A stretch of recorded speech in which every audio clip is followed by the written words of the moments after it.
Ayan,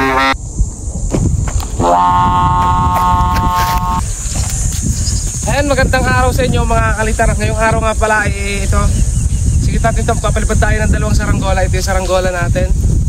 So mabilis ang display lang ito mga kalitar, dahil display lang talaga natin ito kasi minamadali natin yung hangin, bilis nyo yun mga kalitar.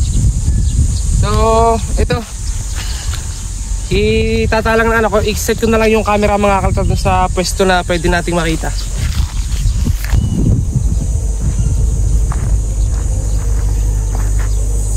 So ito guys yung palilipa rin natin. First try lang natin to. Dito sa saranggolang to mga kalitar, na natin kung lilipad ng ayos. So titimplahin natin, kaya natin display mga kalitar dahil titimplahin din natin. Okay. Masensya na kayo mga kalitar, wala tayong taga-video. Ang hirap ngayon mga kalitar pag walang taga-video. Pag saranggola vlogs talaga mga kalitar, kailangan talaga may taga-video tayo para masundan lahat ng ginagawa natin. Pag wala mga kalitar, hindi maganda yung nagiging resulta. So ito, display natin to. Ito yung paglipad.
Nakaisang talang na naman tayo, nakaisang taas na naman yung saranggola natin bagong gawa. So pakita mo sa taas, ayun. Sana makita mga kalitar, kasi tirik na tirik yung araw, kita ba dyan? Ayun yung saranggola natin, oh. Grabe, hindi ko makita. Ako hindi makakita mga kalitar, sobrang tirik ng araw. Yung sumbalang mga kalitar may aberya pa. Papalakasin ko na lang pagbaba, kasi tinesplay talagang, kaya ito tinesplay nga mga kalitar ano natin, titimplahin. So nakapagpa-isang taas na tayo ngayon. Kapag nibaba natin okay na, kasi isang talang lang mga kalitar, diretso yung lipad, oh. Sumba na lang yung may problema mga kalitar. Itong isa mukhang malakas yung sumba nitong isa mga kalitar. Yung isang sumba lang may problema. Mali yung gupit ko mga kalitar ng film. Sabaan natin. Tignan natin kung hindi siya mag-iikot pag malakas. Medyo malakas yung hangin sa taas mga kalitar, Ayan, oh. Kayang-kaya niya yung hangin. tunog ng sumba niya.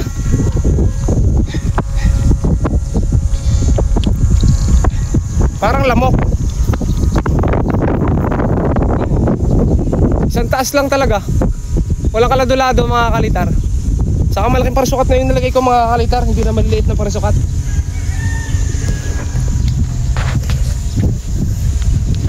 Ito mga kalitar, ganito yung amela pagbaba pala, papakita ko sa inyo mga kalitar kung anong parasukat yung ginamit natin. So ito, bababa ko lang mga kalitar.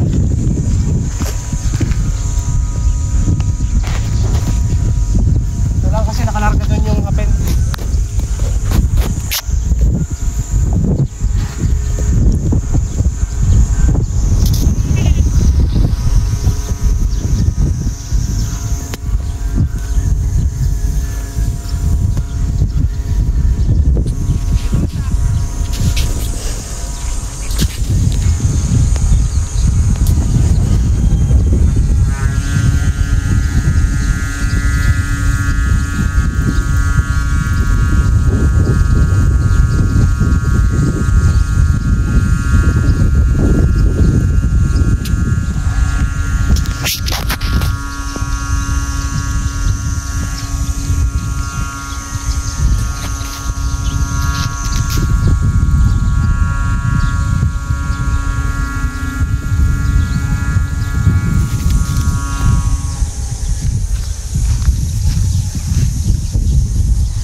Nakakatuwa naman mga kalitar yung sumba nito. Kahit wala sa tono mga kalitar, kumakanta. Nagbabago-bago yung ano niya, yung tunog. Nagtutunog lamok tapos tumitinis mga kalitar ng mas matinis. Pero wala siya sa tono mga kalitar. Hindi siya magkakaigi mga kalitar yung sumba. Kaya kailangang itono pa. Ito nga pala mga kalitar. Ito sinasabi ko sa inyo. Nagpalit na ako ng parasukat. Kasi madalas talaga nakalagot yung maliit na parasukat natin sa sobrang gagalit ng ginagawa natin sa saranggola. Ito yung parasukat natin ginamit mga kalitar yan. So lubid na mga kalitar na malaki. At ngayon naman, ito guys, itong isa naman. Ito. Sana ganun din siya mga kalitar kasi same lang naman sila ng kawayan. Yung isa walang lado, sana ito rin. Sana ganun din yung kagabsan mga kalitar. Kahinat na nitong saranggola. Tataas lang natin ng konti ang sumba. Ayan. May baon na rin kasi akong syuglo mga kalitar. Awaran dyan, hindi pa natin nagagamit. So ito, test fly natin to. Lagyan ko lang siya ng parasukat. So paano nga pala magparasukat mga kalitar ito? Ito yung parasukat natin. Dito siya nakalagay. Ayan, dyan. So dito, saka dito sa baba. Sa dalawang baskagan siya nakatali. Ayan. Dito siya nakakross. Ayan mga kalitar dyan. Dyan siya nakakross. Saka dito. Hindi siya nakakross pala. Nakasilo lang sa pakpak. Tapos, ang parasukat niya dapat mas mahaba dito sa pakpak. Ayan, ganyan mga kalitar. Pag nasukat naman mas mahaba o ganyan mga kalitar, mahaba. Ayan. Ganyan. So, pag nagsusukat mga kalitar, pag disumba mga kalitar yung saranggola, kailangan sulo. So, ano yung sulo mga kalitar? Pakita mo dito. So kita niyo ba itong hagting mga kalitar? May hagting dito sa gitna. Ayan. So sa pagsukat mga kalitar ng disumba, dapat sulo.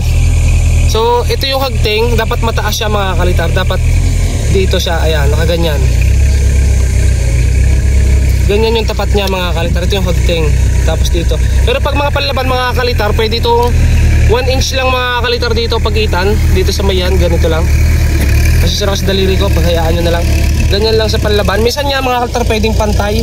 Depende mga kalitar. Pero dapat, pag susukat niya, dapat itong hagting ng gitnang to, itong hagting sa may pakpak, dapat nasa sentro nitong baskagan, itong sikang. So ito mga kalitar, sulo dapat to. Ganyan. Kasi pag disumba, kailangan talaga sulo. So pataasin ko lang. Sana ganun din mga kalitar ang lipat. Tapos buhulan natin dito. Ayan. Tapos pwede na natin siya i-test line.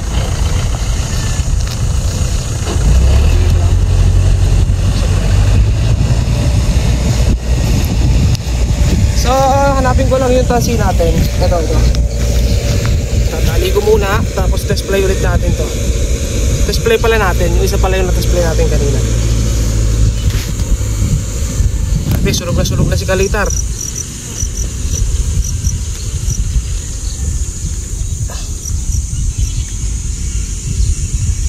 Sanong malis. Okay, so set ko ulit yung camera.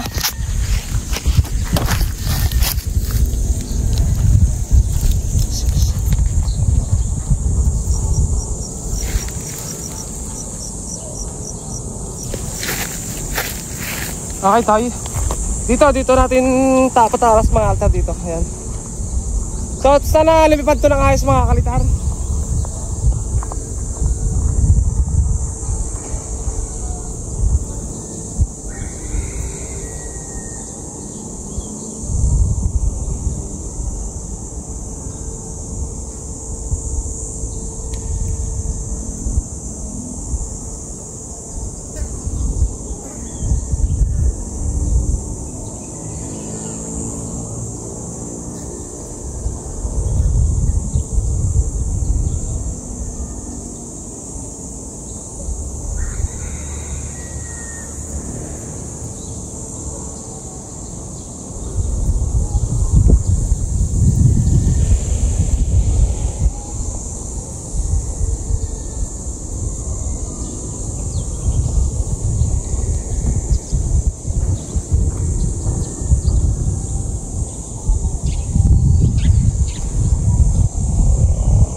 May langgam din ni Papa.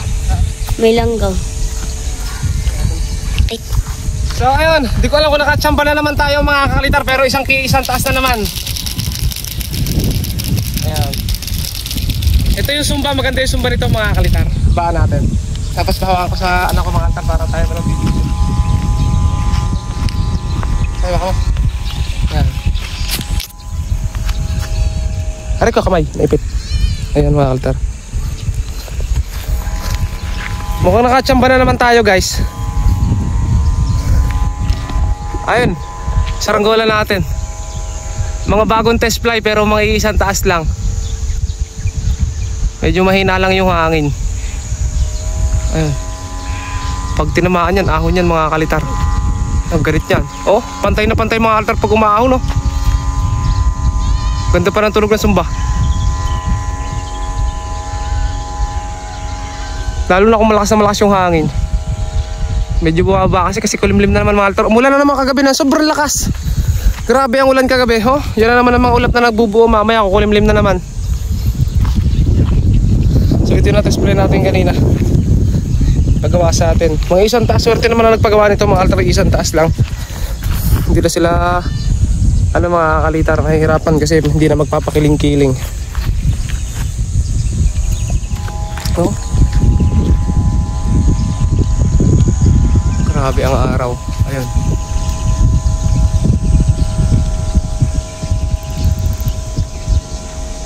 Kareasin isda yan mga kalitar o silindrina. Silindrina tawag sa amin sa ganitong puwet. Ayan, ganyan, silindrina. So purong kawayan yan mga kalitar ang puwet niyan. Pag gagawa dapat ganito mga kalitar ganito, manipis lang dapat itong ganito. Itong mga ito parang mga puwet, manipis lang talaga dapat ang kayas. So yung mga kalitar papakita ko sa inyo yung buhat kagabi na gagawa ko. Pansin nyo yung damit ko, yung pa rin yung damit ko. Hindi pa rin kasi ako nakakaligo mga kalitar. Talagang tinatapos ko kasi nirarush ko mga kalitar kasi minamadali. Ayan.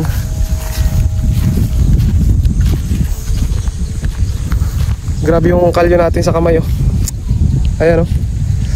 Pagbubuhol ng tali, ito pagbubuhol din ng tali at saka ayun, mga pag-ano ng kawayan mga kalitar sa pagkapit. Itong kabila naman ganun din. Kasi ito yung kakapit mga kalitar sa kawayan pag nagkakayas at nalalagyan din ng shoe glue. Tapos yung kulay natin black na. Ito nga mga kalitar yung anak ko pala. Kasama ko siya kung kasama mga kalitar.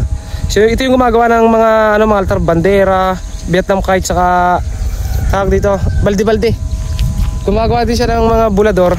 Gumawa rin siya noong nakaraan, may pangalan. Hindi ko lang na video mga kalitar kasi sobrang dami kong ginagawang papagayo na paggawa sa atin. Ayun mga kalitar yung ating saranggola. Traktor na mga kalitar, tataman na ulit ng mais to. Tama to sa gagambahan mga kalitar kapag sumibol yung mais. Season ng gagambahan, makakapaghanap tayo ng gagamba. Hanggang dun sa may ating hanapan dati. Pero sa ngayon saranggola muna tayo. Ayun, bababa ko na ito mga kalitar kasi na-display na namin at may papabaltan pa rin ako. Grabe, hapit na hapit tayo ha. Parang mga kalitar tayo. Parang sobrang daming anak. Hapit sa buhay. So, baba ko lang to tapos update ko kayo mamaya kapag nababa ko na. Ayun na mga kalitar, medyo malabo yung camera natin. Ayan, so nakauwi na kami at ito na yung saranggola natin. Ayan, nasa baba. So ayun guys, hanggang yun na lang. May tugtog kasi baka makapiright tayo. At maraming salamat, subscribe. At salamat sa patuloy na pagsuporta sa atin mga kalitar. Bye bye.